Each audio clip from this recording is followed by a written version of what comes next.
Selamat pagi Bapak Ibu Saudara yang diberkati oleh Tuhan. Pagi hari ini kita akan kembali mendengarkan renungan firman Tuhan. Tapi sebelumnya mari kita menaikkan pujian kita, penyembahan kita kepada Tuhan lewat lagu yang akan kita dengarkan pada saat pagi hari ini.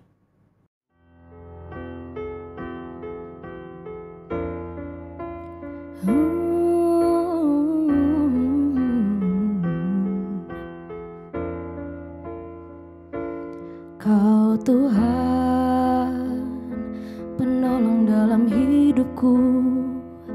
Ku percaya hanya kepadamu. Kau pegang tanganku dan tuntun langkahku. Yesus, kau perlindunganku. Kau Tuhan, kekuatan dalam hidupku, penolongku dalam kesesakan.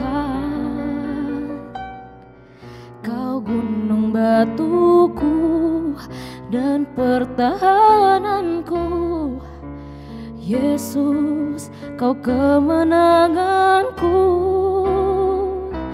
Yesus, padamu ku berseru, Kaulah penyelamatku. Terpujilah Kau Tuhanku. Mulutku memuji namamu sepanjang umur hidupku. Terpujilah Kau Tuhanku di atas segalanya.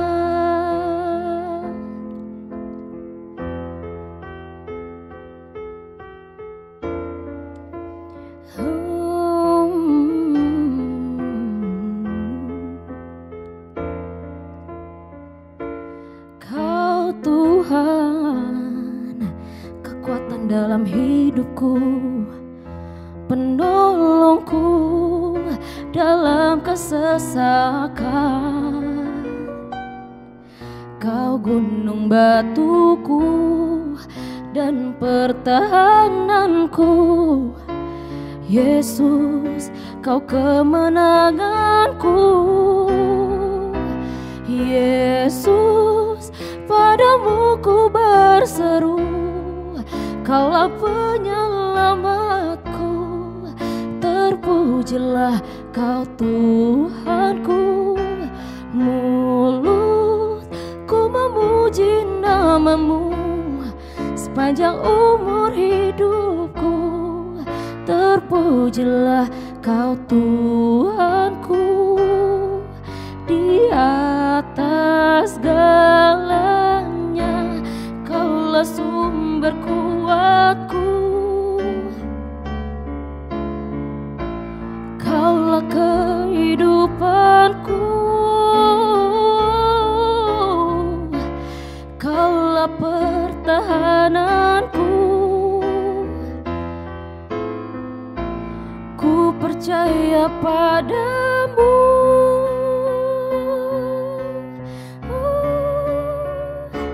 Yesus, padamu ku berseru, Kaulah penyelamatku. Terpujilah Kau Tuhanku. Mulutku memuji namamu sepanjang umur hidupku. Terpujilah Kau Tuhanku di atas segalanya. Mari kita berdoa. Kami bersyukur kepadamu Tuhan Yesus yang hidup. Kalau masih Tuhan memberikan kesempatan buat kami di pagi hari ini untuk menikmati berkat dan anugerah-Mu. Tapi sebelum kami beraktivitas Tuhan, kami rindu mendengarkan kebenaran firman Tuhan yang akan menjadi pegangan kami di sepanjang hari ini. Kami butuh Roh Kudus-Mu, hikmat yang daripada-Mu, sehingga kami boleh memahami kebenaran firman Tuhan yang kami dengar pada pagi hari ini, dan kami dapat menerapkannya di dalam kehidupan kami pribadi lepas pribadi. Dalam nama Yesus, kami siap untuk menerima kebenaran firman Tuhan. Haleluya. Amin. Puji nama Tuhan, Bapak Ibu Saudara yang diberkati oleh Tuhan. Saya berharap kita semua ada dalam keadaan baik pada pagi hari ini ya. Pagi hari ini kita akan belajar kebenaran firman Tuhan tentang gereja adalah tubuh Kristus dan Kristus adalah kepala dari gereja tersebut. Saya lihat di Kamus Besar Bahasa Indonesia berbicara tentang tubuh itu artinya seperti ini. Keseluruhan jasad manusia atau hewan dari ujung kaki sampai dengan ujung kepala, sampai dengan ujung rambut, itu yang disebut dengan tubuh. Jadi keseluruhan dari anggota yang ada kita lihat ini dalam tubuh manusia itu adalah dikatakan satu tubuh. Dan kembali lagi, Kristus adalah kepala dari tubuh tersebut. Ya, Kristus adalah kepala dari tubuh tersebut. Mari kita lihat di dalam Kolose pasal yang pertama ayat yang ke-17 dan 18. Begini firman Tuhan. Ia adalah terlebih dahulu dari segala sesuatu dan segala sesuatu ada di dalam Dia. Ialah kepala tubuh, yaitu jemaat. Ialah yang sulung yang pertama bangkit dari antara orang mati, sehingga ia yang lebih utama dalam segala sesuatu. Kalau kita lihat judul dari perikop ini adalah keutamaan Kristus.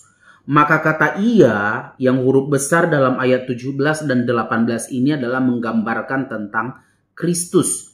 Jadi jelas bahwa Kristus adalah kepala dari gereja.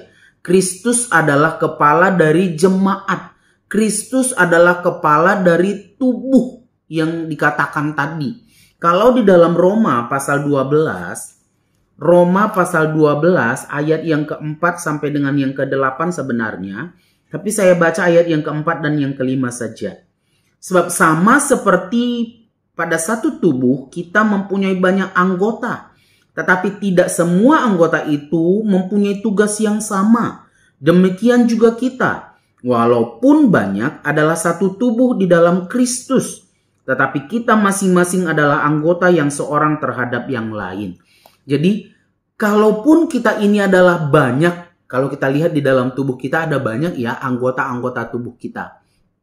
Tidak bisa kita sebutkan satu persatu pun pagi hari ini, tapi kita bisa lihat, oh ada banyak anggota-anggota tubuh kita. Dan dikatakan di dalam Roma ini tadi, memang banyak anggota dengan fungsi yang berbeda, dengan bentuk yang berbeda, tapi tetap dalam satu kesatuan di dalam Kristus. Ya, kita tidak bisa membedakan bahwa jari ini dia hanya bisa berdiri sendiri, enggak. Atau mata, atau telinga, atau apapun itu. Atau mungkin organ yang lebih penting yang kita anggap jantung. Apakah dia bisa berfungsi dengan baik ketika dia berada di luar dari tubuh ini? Jantung bergerak di luar? Gak bisa. Tapi semua tubuh ini adalah satu kesatuan di dalam Tuhan. Ya, saya lihat kepala dalam Kolose pasal yang pertama ayat 18 ini tadi diartikan bisa menjadi kepala, penjuru atau muka atau gambaran dari seseorang. Bisa diartikan juga sebagai penjuru. Maka dikatakan bahwa Yesus adalah jurumudi kita, nahkoda kita ya. Jadi karena memang seperti itu. Lalu apa fungsi dari kepala ini tadi? Kepala itu fungsinya adalah melindungi otak dan bagian-bagian organ tubuh yang berada di kepala ini tadi. Jadi itu fungsi dari kepala, melindungi otak, itu yang terutama, dan organ-organ tubuh yang lainnya. Apa fungsi dari otak? Nah, kita mau belajar saat ini. Mungkin ada banyak kedokteran ya, saya bukan ahlinya sebenarnya, tapi saya belajar, saya baca. Lalu, apa fungsi dari otak itu? Otak berperan sebagai pusat kendali tubuh dan menyusun sistem saraf. Saraf pusat, lalu yang kemudian bekerja sama dengan saraf yang lainnya, lalu memberi kemampuan manusia dalam melakukan berbagai aktivitas. Seperti berjalan, berbicara, bernafas, makan, minum, dan lain sebagainya. Jadi sebenarnya otak ini adalah pusat kendali dari semua yang bisa kita lakukan.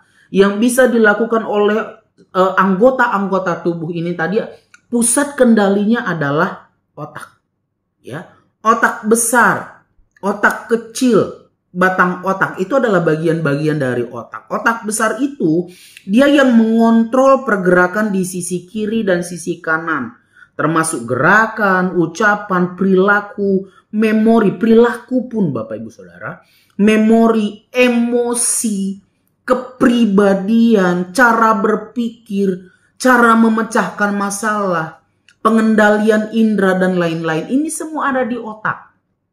Ya, otak besar. Lalu otak kecil apa? Menjaga keseimbangan tubuh.